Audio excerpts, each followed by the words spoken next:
شروع اللہ کا نام لے کر جو بڑا مہربان نہایت رحم والا ہے۔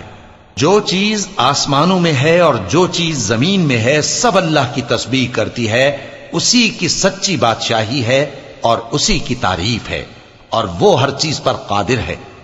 وہی تو ہے جس نے تم کو پیدا کیا، پھر کوئی تم میں کافر ہے اور کوئی مومن، اور جو کچھ تم کرتے ہو اللہ اس کو دیکھتا ہے۔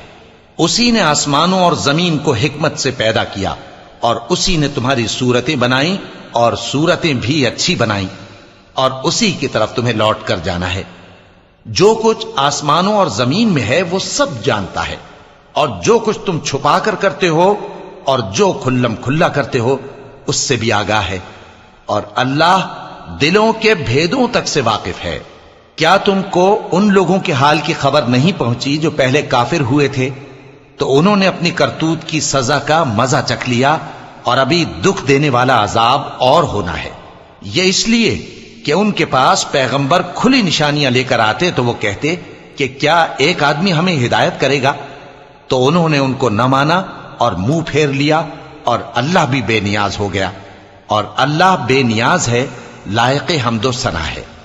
جو لوگ کافر ہیں ان کا اعتقاد ہے کہ وہ دوبارہ ہرگز نہیں اٹھائے جائیں گے۔ کہہ دو کیوں نہیں؟ میرے پروردگار کی قسم تم ضرور اٹھائے جاؤ گے، پھر جو کام تم کرتے رہے ہو وہ تمہیں بتائے جائیں گے، اور یہ بات اللہ کو آسان ہے۔ تو اللہ پر اور اس کے رسول صلی اللہ علیہ وآلہ وسلم پر اور اس نور یعنی قرآن پر جو ہم نے نازل فرمایا ہے ایمان لاؤ، اور اللہ تمہارے سب اعمال سے خبردار ہے۔ جس دن وہ تم کو اکٹھا کرے گا یعنی حشر کے دن، وہ نقصان اٹھانے کا دن ہے، اور جو شخص اللہ پر ایمان لائے اور نیک عمل کرے وہ اس سے اس کی برائیاں دور کر دے گا، اور جنت کے باغوں میں جن کے نیچے نہریں بہ رہی ہیں داخل کرے گا۔ وہ ہمیشہ ہمیشہ ان میں رہیں گے، یہی بڑی کامیابی ہے۔ اور جنہوں نے کفر کیا اور ہماری آیتوں کو جھٹلایا وہی اہل دوزخ ہیں کہ ہمیشہ اس میں رہیں گے، اور وہ بری جگہ ہے۔ کوئی مصیبت نازل نہیں ہوتی مگر اللہ کے حکم سے، اور جو شخص اللہ پر ایمان لاتا ہے وہ اس کے دل کو ہدایت دیتا ہے، اور اللہ ہر چیز سے باخبر ہے۔ اور اللہ کی اطاعت کرو اور اس کے رسول کی اطاعت کرو، پس اگر تم منہ پھیر لوگے تو ہمارے پیغمبر کے ذمے تو صرف پیغام کا کھول کھول کر پہنچا دینا ہے۔ اللہ جو معبود برحق ہے اس کے سوا کوئی عبادت کے لائق نہیں، تو مومنوں کو چاہیے کہ اللہ ہی پر بھروسہ رکھیں۔